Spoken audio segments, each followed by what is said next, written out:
What if I told you the most infamous book in history isn't actually about being evil, but is really about building an unbreakable system?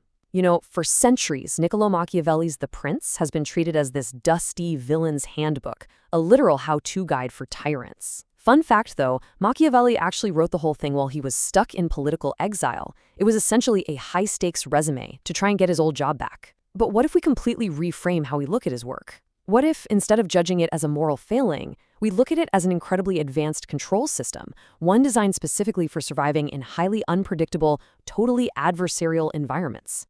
Welcome to The Explainer. Today, we are taking this 500-year-old text and treating it exactly like a piece of complex software. We're going to completely deconstruct The Prince, decode its core architecture, and reveal the surprisingly modern applications hidden right there inside its chapters. Basically, we're breaking down the ultimate power operating system. All right, here's our roadmap. We are going to logically dissect this architecture step by step. We'll start with the power operating system, move into the universal power equation, explore the core laws of strategy, analyze how power systems collapse, and then finally, look at Machiavelli in the modern world. So let's jump right into Section 1, the power operating system. If we strip away all these 16th century historical context from the book, what you're really left with at its core is a system. It's a system built to acquire, stabilize, and expand power in situations where trust is totally unreliable and randomness is just a constant threat. And in any adversarial environment, everything reduces to managing 5 core forces. First up, you have force. Think of force as your coercive capital, your hard military power. Second is fear, which essentially acts as your baseline compliance mechanism. Third is legitimacy.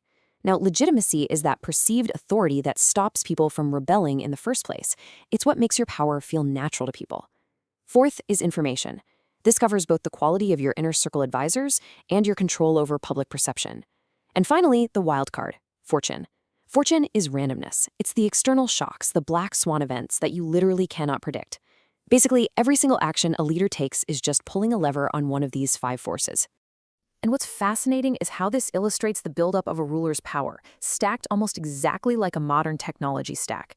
At the very top, you have the perception layer.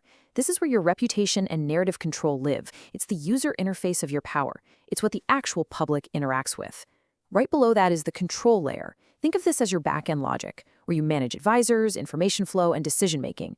Deeper down is the enforcement layer, which deals with military force and the actual credibility of your punishments.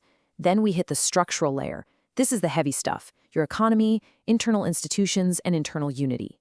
Finally, at the bedrock, you have the external layer, your server environment, where fortune and foreign powers operate. To survive, you have to maintain integrity all the way from that outer shell of the user interface straight down to absorbing those external server shocks. Moving on to Section 2, the universal power equation. Now, Machiavelli didn't write his book like an algebra problem, obviously, but the logic functions exactly like one. When we treat this as a concrete mathematical model for survival, a really wild dynamic emerges. Your total power is essentially the multiplication of your force, your control of fear, your legitimacy, your information quality, and your adaptability.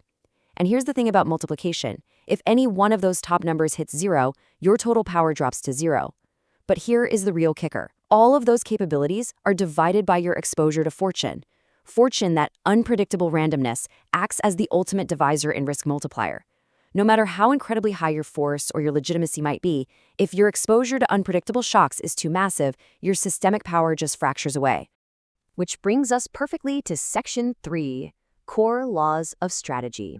So the crucial point here is understanding the actual mechanics required to keep that equation balanced. And what's amazing about this system is that the rules for survival are deeply, deeply counterintuitive to how we naturally want to behave. Let's contrast what we all wish were true against the harsh laws of structural survival. Human assumption dictates that it's always best to be loved, right? Well, Machiavellian reality shows that emotional loyalty totally collapses under pressure, whereas fear, when managed carefully as a compliance tool, actually persists. We also assume objective reality matters most, but the system shows perception dominance. People respond to perceived power, not the actual structure. We naturally want to predict the future, but in reality, adaptation always beats prediction.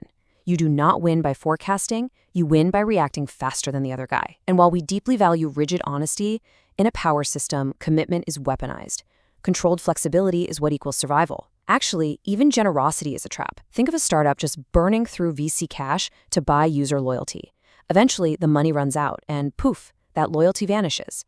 It's just a resource drain that creates dependency and ultimately massive instability. All right, let's pivot to Section 4, how power systems collapse.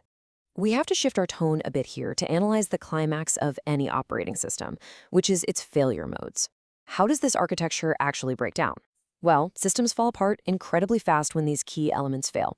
Information collapse happens when flattery and filtered truths corrupt the advisors around you. Legitimacy collapse occurs when contempt sets in, and this distinction is absolutely crucial. Hatred is just an emotion that breeds resistance, but contempt is a fatal rejection of the system's authority itself.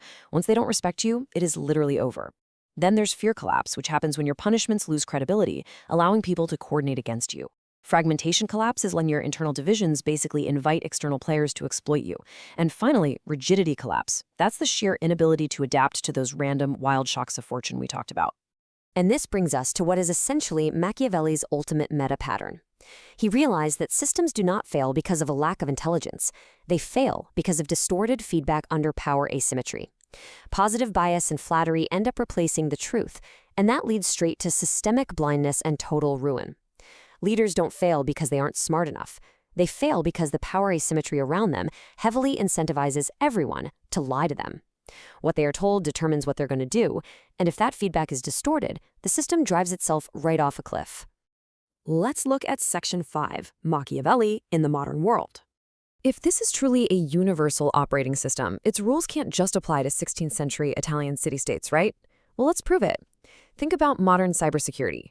Your advisors are your network logs and sensors, and flattery is a false negative. Your system telling you everything is perfectly safe when a breach is literally already happening. Fortune in this case, a zero-day attack. Look at Wall Street trading. Fear becomes your risk discipline. Fortune equates perfectly to market volatility, and your only real edge is pure adaptation.